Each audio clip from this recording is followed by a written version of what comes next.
Hello everyone, I'm your friend Zelda Kelly with Psychic Secrets, and today is December 7th of 2022, and we have a special full moon in Gemini little video for you. It's to inform you and give you little tidbits here and there of what is happening. So just know, this is going to be a tough one. I'm just going to start out saying this. And okay, let's get on with it.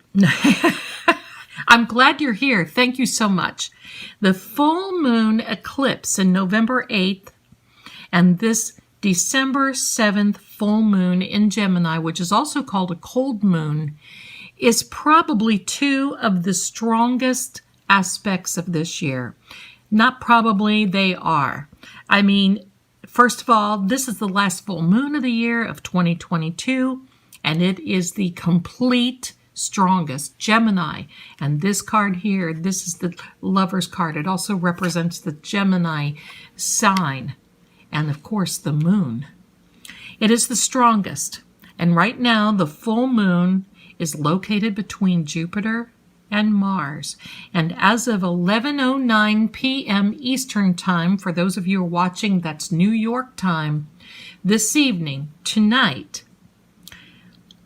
Mars is going to go retrograde at the same time, and that's when the full moon is going to be at its fullest, as 11:09 is when it moves into the sign of Gemini. This is going to be pretty interesting coming about here.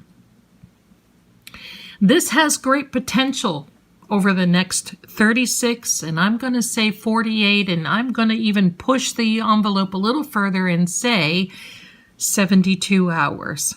It has a lot of potential for people being very volatile, emotional, have emotional outbursts, impulsive, clumsiness, upset, anger, computers not working right. I don't have to go on. You get the picture. This is going to be a tough one. Now, this is also an aspect where you've got to be careful about saying things that you regret. And you've got to avoid confrontation as much as possible. But we've got another little thing here that we want to talk about, and that is this card represents Sagittarius. The sun is still in Sagittarius, and happy birthday to those of you who have a birthday this week and coming up and have in the most recent past. But this Temperance card represents the Sagittarian, fiery, mutable, evolving sign. If you can think of the fire sign of Sagittarius, think of it as a bonfire. It can really get explosive, fiery, and all of that emotion.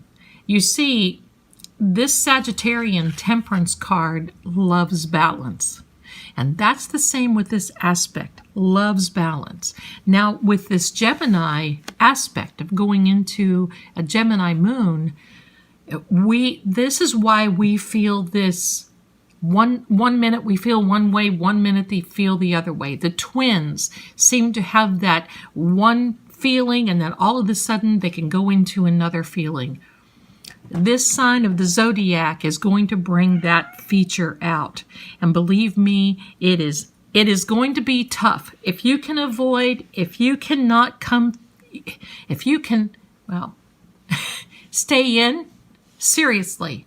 If you have to go out for something to eat, have it delivered. If you have to go to the grocery store, have it delivered. Avoid confrontation, avoid upset at all costs. But I'm going to say this. With this Gemini card, it also tells us to focus on ourselves. And this is a good time to focus on things that you have, like projects. Focus on yourself. Read. Learn something. Prepare yourself for the rest of this coming month. You know, we have another new moon coming around in the winter solstice, and that actually is going to relieve a lot of this, tension. And I'm going to say this is definitely tension. So what I'm going to say to you are 3 words. Are you ready? Avoid, avoid, avoid. Think, breathe, and don't say it. Seriously, you're going to be in a much better spot if you can just not be impulsive this time. But wait, there's more. What? This card is Mars. Now you see the Tower card here. This Marsy card is technically the war planet. And of course, that's why emotions are so high, because we've got a full moon. And you know what full moons do? Even without any other aspect going on, you know that a full moon can be, well, pretty tough. Just ask the hospitals and the police departments and the fire departments and all those people, the first responders, they'll tell you what full moons do. We add the Gemini on top of it, and then we add a Mars aspect on top of it. Oh, yes. But the interesting thing about this Mars, and I'm going to lay it over here, because Mars is going to be in what they call a lunar occultation. This what that means is that Mars will be right next to the moon. This is sometimes this is rare. It doesn't happen all the time, but the moon will pass over Mars, and you're going to be able to see this in many of the areas. You can watch this depending upon where you are, and this is the invitation for you. You want to search for what time your sunset is, no matter where you're watching this, and then add 1 hour to it, and you're going to see that bright, orangey, fiery, illuminating Mars right beside the moon, as if they are going to kiss. And then the moon is going to go over it, and you'll see Mars appear again. Search for that sunset time. This is going to be great. And depending upon where you are, that whole process can take maybe a few minutes and maybe up to an hour. We don't know. That whole process is called a Martian eclipse. Isn't that funny? I love that. But one little interesting tidbit about Mars is that it is iron oxide, and that's what causes it to be so red. And what else is iron oxide? Rust. So, leaving you today with all of this information, I wish you a very good and peaceful day. Don't forget, work on yourself, focus on you, smile, breathe, relax. And in 36 hours, this is going to relieve again, and you're going to be right as rain.